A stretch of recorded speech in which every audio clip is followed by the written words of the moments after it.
My name is Rachel Palmer. I'm 37, and just last week I attended a professional gala where I was being honored for my work in research and education. It was a night I'd been anticipating for weeks, a celebration of everything I'd built over the years. But as fate would have it, the moment I stepped into the restroom to take a breather, I came face to face with someone I hadn't seen in nearly 15 years, my mother. She was at the sink, reapplying her lipstick, looking every bit the part of the wealthy socialite she'd always been. For a moment, I thought maybe she wouldn't recognize me, but then her eyes flicked up to the mirror and landed on my reflection. Her hand froze mid-motion, and I saw her jaw tighten. "Rachel," she said, her voice cool and detached, like we had just bumped into each other at a country club instead of a bathroom after 15 years of silence. "I didn't expect to see you here." I steadied myself, gripping the edge of my clutch. "I could say the same," I replied, keeping my tone even. "What brings you here?" She turned to face me, her posture as rigid as ever. "Your father and I were invited, of course. We've always been involved with organizations that support education." "And you?" "I'm being honored tonight," I said, meeting her gaze, "for my work in research." Her expression barely shifted, but I caught the faintest flicker of surprise in her eyes before she masked it. "I see," she said, turning back to the mirror. "Well, I suppose everyone finds their way eventually." Her words brought me back to the day I walked out of that house for the last time. I was 19, and the years leading up to that moment hadn't been easy.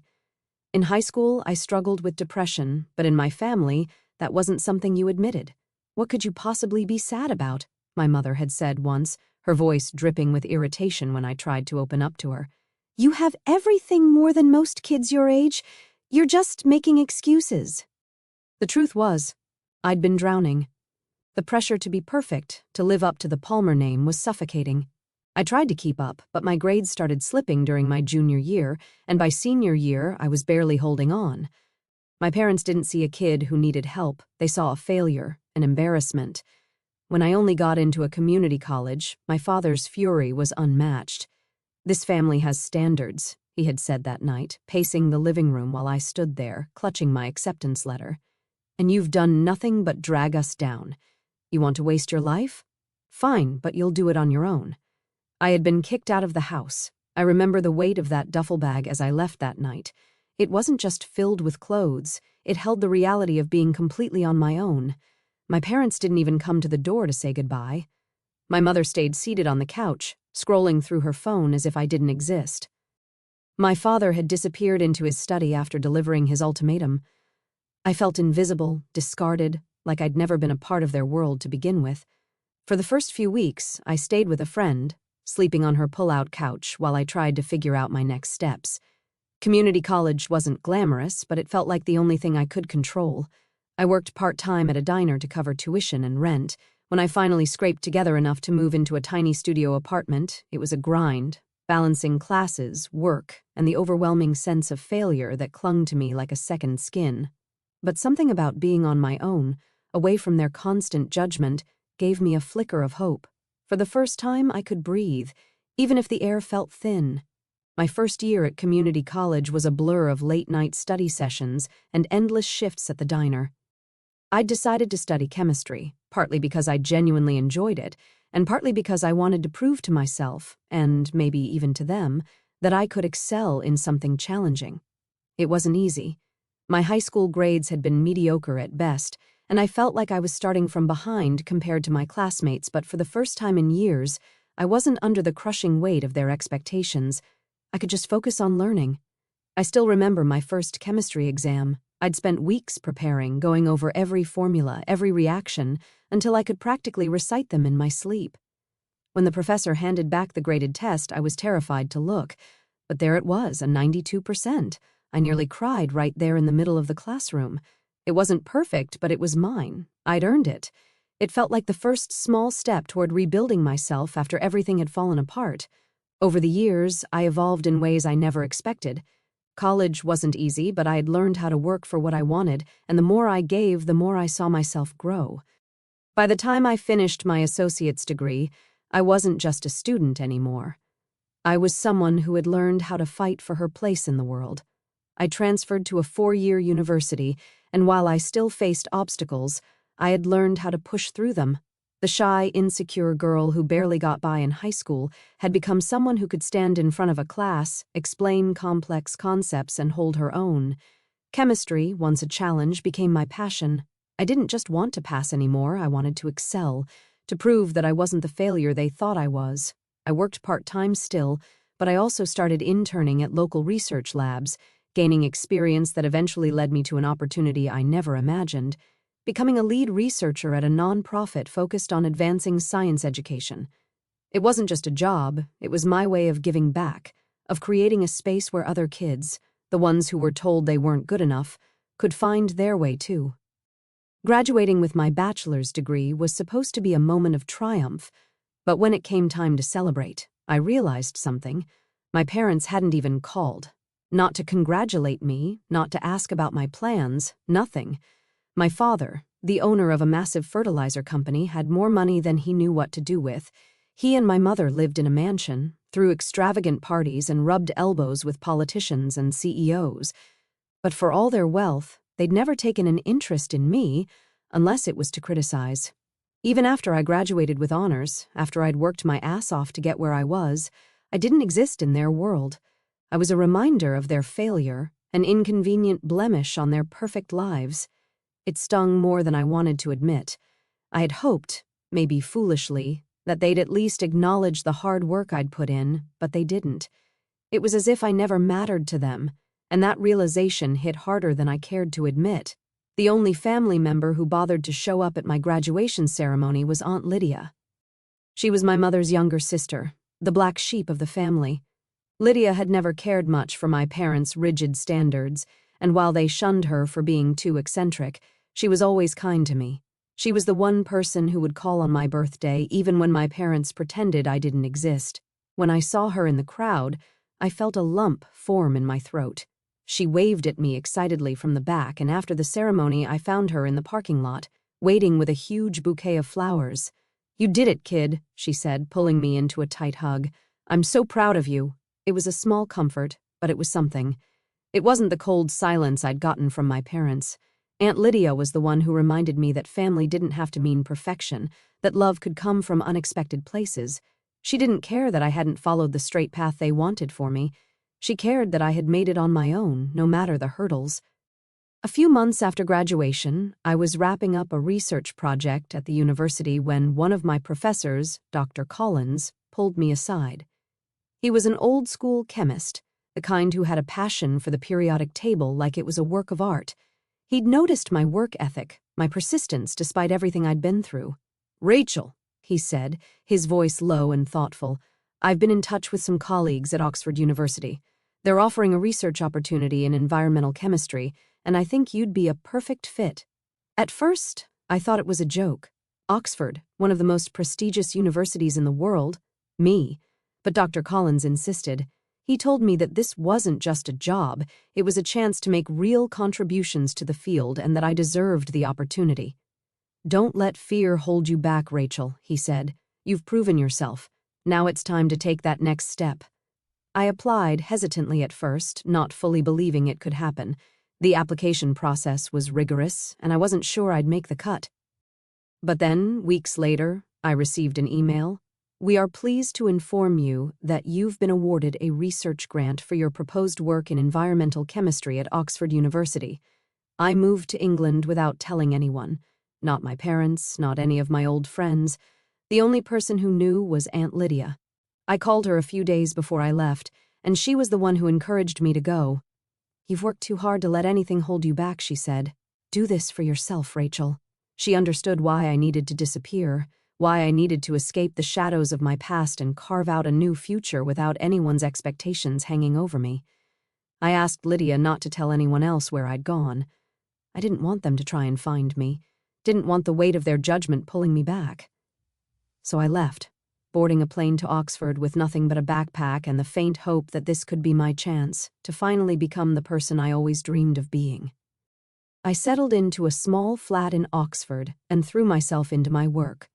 The first few weeks were tough, the language, the culture, the isolation, but the more I immersed myself in my research, the more I felt at home. I was working on projects that mattered, things that could make a real impact on the world. The chemistry I studied was no longer just about passing exams or proving myself to my parents, it was about changing the future. As the years passed, I completed my master's degree and then, driven by the momentum of my research, I applied for a PhD. The process was grueling, but I was determined. I had found my place at Oxford, and there was no turning back. After several years of sleepless nights and endless lab experiments, I earned my PhD, becoming a respected researcher in the field of environmental chemistry. After finishing my PhD, the next step seemed almost too surreal to grasp. I was offered a position as a professor at the University of Cambridge.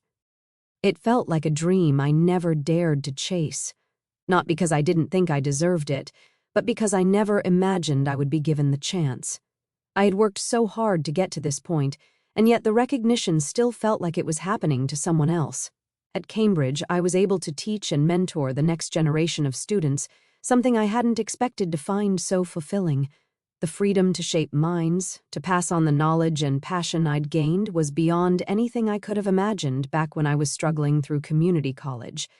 I had gone from being the girl who didn't belong to someone who could stand at the front of a classroom and be taken seriously, but there was still a piece of me that was always looking over my shoulder, wondering if anyone back home knew where I was, if anyone cared enough to find out. I hadn't heard from my parents since I left. No calls, no letters, no attempts to reach out. I wondered if they even thought about me. As my mother turned back to the mirror, adjusting her lipstick, I felt a familiar weight settle in my chest. Her words, "Everyone finds their way eventually," echoed in my head, and I couldn't help but wonder if she really believed it. I thought about all those years I spent trying to meet their expectations, all the ways they told me I wasn't good enough. The community college rejection, the years of silence, and the way they acted like I didn't exist once I walked out of their house. It felt like a lifetime ago. But standing there in that bathroom, the bitterness still stung. I had worked so hard to get to this point, leaving everything behind, moving to England, finishing my master's and PhD, becoming a professor at Cambridge. And yet, there she was, standing in front of me, acting like my entire journey had been some kind of afterthought. I had gone from being the failure they cast aside to someone who could now speak at international conferences, lead research, and mentor young minds. And for what? To stand here and have her offer me nothing more than a cold acknowledgement? As she left the bathroom, I watched her glide out of the door, back to the people she was comfortable with. I thought about the woman I had become, the woman who'd erased every trace of them from my life. I didn't need their approval anymore. I'd built a life on my own terms, and even though they would never understand, that was enough. The gala ceremony began shortly after my mother disappeared into the crowd. I took a deep breath, trying to shake off the weight of that encounter. The clinking of glasses, the hum of polite conversation, it all felt distant now. It was time to take my place, to step into the role I had fought so hard to claim. The stage was set, the lights shining down on the sea of well-dressed guests, and the moment I had been anticipating for months was finally here. I made my way to the front, where they called my name, the words echoing through the room. Rachel Palmer, honored for her groundbreaking contributions to education and sustainable chemistry. The applause was deafening, but it felt strangely hollow, like I was listening to someone else's life unfold. I took the stage, trying to maintain a calm exterior, but inside, all I could think about was the fact that I was standing in front of an audience of people who knew nothing of the path I had taken to get here, no idea what it had cost me to get this far. The spotlight hit me, and I could feel my heart racing in my chest. This wasn't just a recognition of my work in chemistry. This was my way of showing the world that I was more than the person my parents had tried to make me believe I was. This was the moment where I stood on my own 2 feet, with nothing to prove to anyone but myself. As I stood there, still trying to absorb the magnitude of the moment, the host's voice rang out, drawing everyone's attention.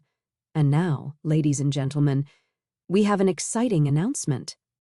In recognition of the groundbreaking work in education and sustainable chemistry that will be honored tonight, a generous and anonymous donor has pledged a grant of $2 million to the recipient of this award.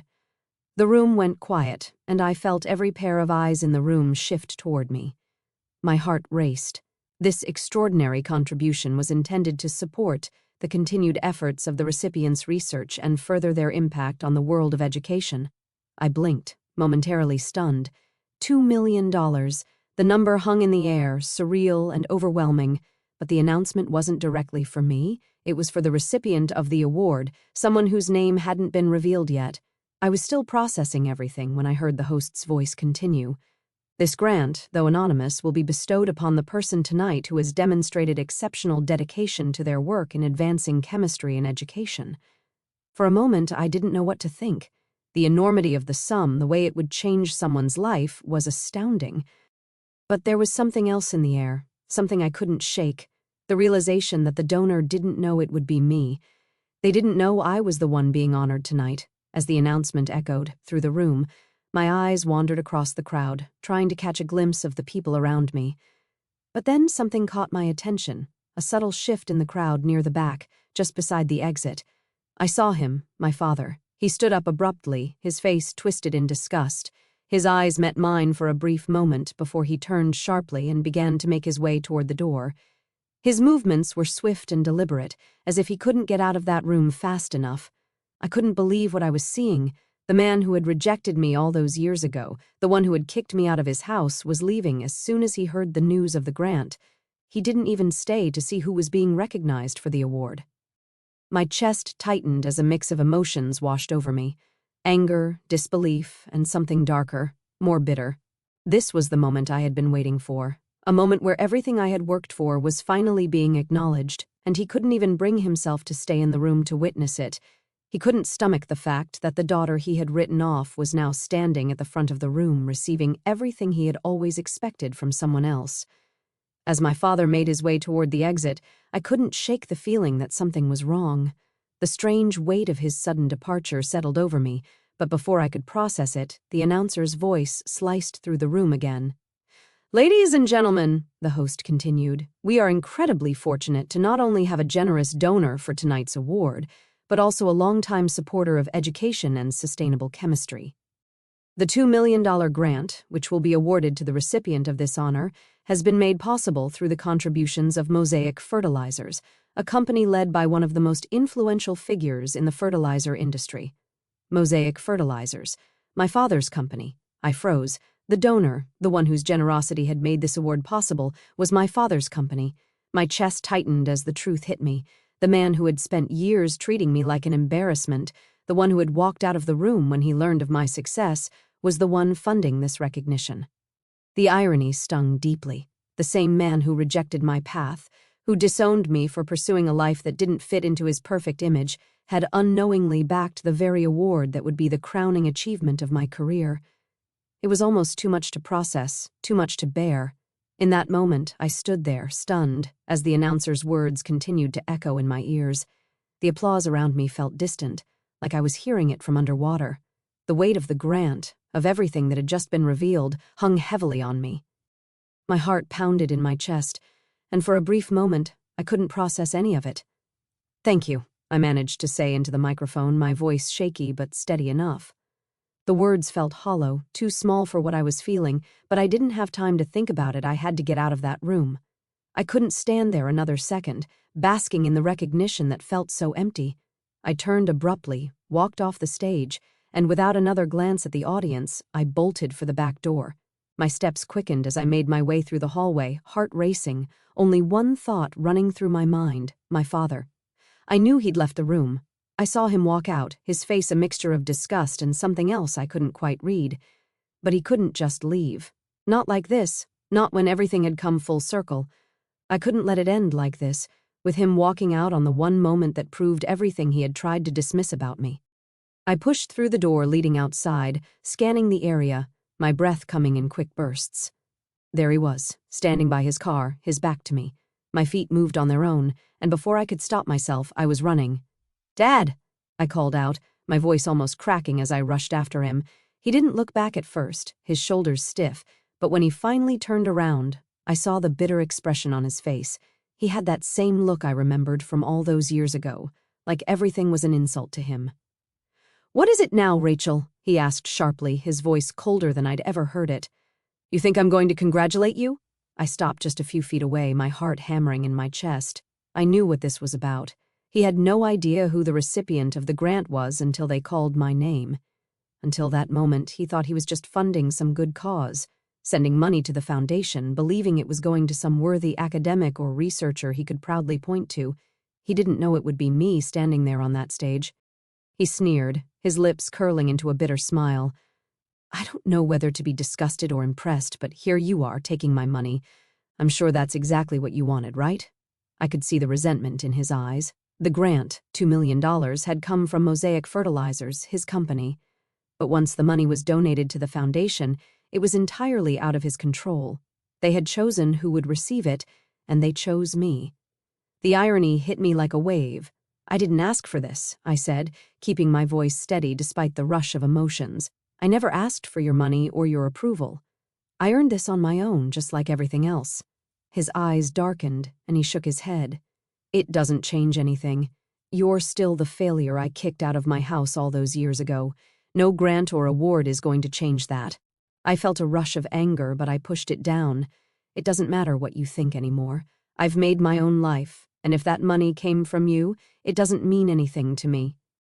I turned my back on him without saying another word, my heart pounding in my chest. I didn't need to argue with him anymore. He wouldn't understand, and truthfully, I didn't need his approval. I had spent so many years trying to prove myself to him, and for what? To be here at this moment, with everything I had worked for, only for him to stand there bitter and resentful of my success. It wasn't worth my time. The next day, I made a decision. I had spent the night thinking about what the $2 million grant meant. At first, it had felt like a victory, a vindication, but by morning, that feeling had faded. It wasn't my victory, it was just another reminder of everything I had escaped. The money tied to his company was never going to erase the years of pain and rejection. It wasn't going to heal the part of me that he had broken when he kicked me out of the house all those years ago. So, I donated the entire sum, every last cent of it. I didn't want it. Not from him, not with the strings that came attached to it. Instead, I directed it toward funding scholarships for underprivileged students who had been overlooked, underestimated, and written off. I wanted to give them the chance to build something for themselves without being crushed under the weight of expectations that didn't belong to them. The money that had once been tied to rejection and bitterness was now part of something greater, something that would outlast the sting of my father's judgment. I felt a quiet satisfaction as I pressed the donation button. For the first time, I realized that I didn't need his money, his approval, or his recognition. I had built my own legacy, one that would live on far beyond the walls of that gala.